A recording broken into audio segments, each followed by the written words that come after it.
Ziara ya chama inayoitwa no reforms no election. Kama hakuna mabadiliko ya sheria, hakuna uchaguzi. Kwa nini tumesema hivyo?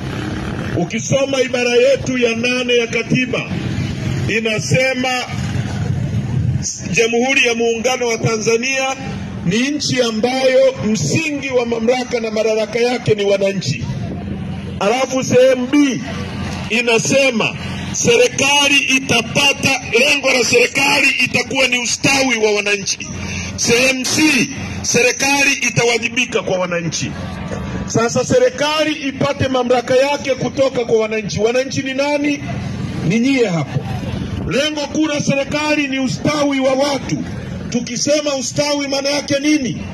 Maana yake ni kwamba uwe na uwezo wa kulala pazuri, kuishi pazuri, mtibiwe vizuri, msafiri vizuri, watoto wenu wasome vizuri. Kwa nini serikali imepewa lengo hilo na katiba? Ni kwa sababu rasilimali za nchi yetu zote. Hii ni nchi ya kwanza ya kuwa na mlima mrefu kuliko yote Afrika, wa pili duniani huko hapa kwenu mlima Kilimanjaro. Hii ni nchi ambayo ina ziwa kubwa kuliko yote Afrika, la pili duniani ziwa Victoria kule mimi nakotoka. Hii ni nchi ya 3 kwa kuwa na madini ya dhahabu mengi kuliko zote Afrika nzima na duniani. Hii ni nchi ambayo ina madini yanaitwa Tanzanite, hayapatikani kwingine kokote duniani isipokuwa hapa Tanzania. Hii ni nchi ambayo ina madini ya uranium yanayotumika kutengeneza mabomu ya nyuklia na atomic yako Tanzania. Hii ni nchi ambayo ina madini yanaitwa nickel na cobalt yanayotumika kutengeneza injini za ndege, yanatoka hapa kwetu Kabanga, Kagera kule kwetu nani. Hii ni nchi ambayo ina mbuga kubwa za wanyama kuliko zote Afrika. Mkoa wenu wa Kilimanjaro una square kilomita 13,000. Mbuga ya wanyama ya Serengeti ina square kilomita 16,000. Kwa hiyo mbuga ya wanyama ya Serengeti ni kubwa kuliko mkoa wa Kilimanjaro. Kwa hiyo rasilimali tulizonazo hazifai sisi kuishi kimaskini namna hii. Na nyie mnavyojiona, walau nyie mko mbele zaidi kuliko watu wengine wengi katika nchi hii.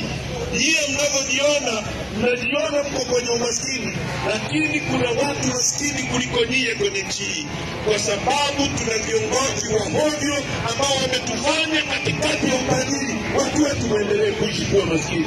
Tumekataa hali hiyo, na Chadema tunataka tushirikiane na nyie kubadilisha hali hiyo kwa kuhakikisha kwanza tunapata uchaguzi huru na haki, ambao nyie mkichagua mbunge akawe sauti yenu, kwa sababu kazi ya mbunge ni kwenda kukusemea wewe upate maji, upate barabara, upate shule nzuri. Kazi ya mbunge sio kwenda kuisemea serikali. Kazi ya mbunge sio kwenda kumsifia rais. Kazi ya mbunge ni kudifendi mwananchi. Ndio maana badala ya mwananchi wa wewe Rombo kwenda bungeni, Watalime kwenda bungeni, Wadodoma kwenda bungeni, hakuna ukumbi wa kututosha wote kuingia. Mnachagua mtu mmoja kwa niaba yenu. Mimi nimekuwa mbunge, Dr. Slaa amekuwa mbunge. Tumekuwa na bunge la wajinga kwa sababu bunge hili halitokani na kura za wananchi.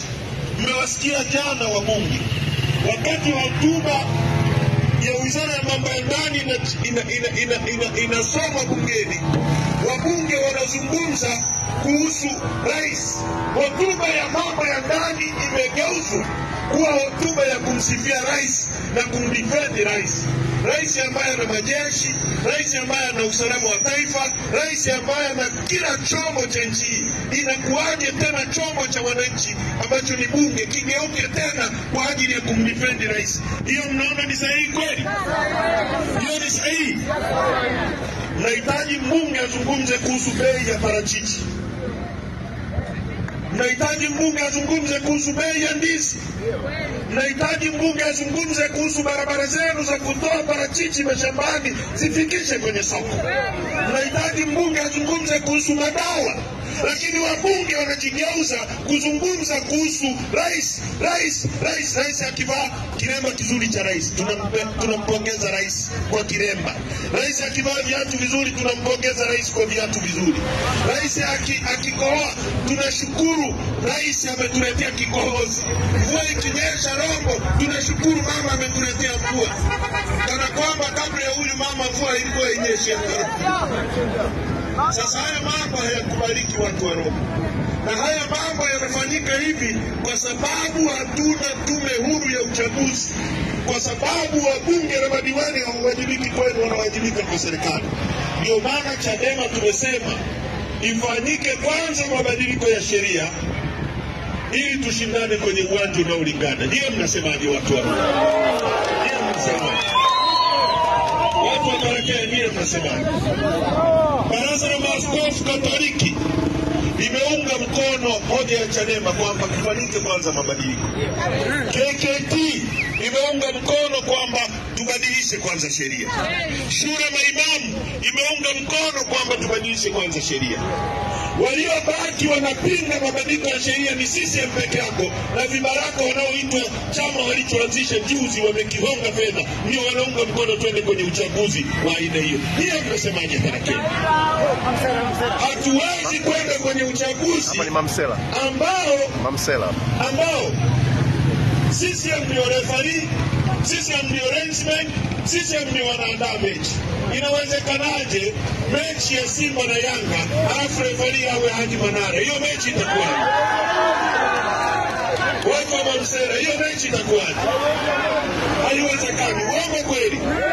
Sasa sisi Chadema, najua watu wa Rombo na Mamsera nyinyi ni watu wa Chadema. Uongo kweli? Sisi hatuogopi uchaguzi. Lissu haogopi uchaguzi.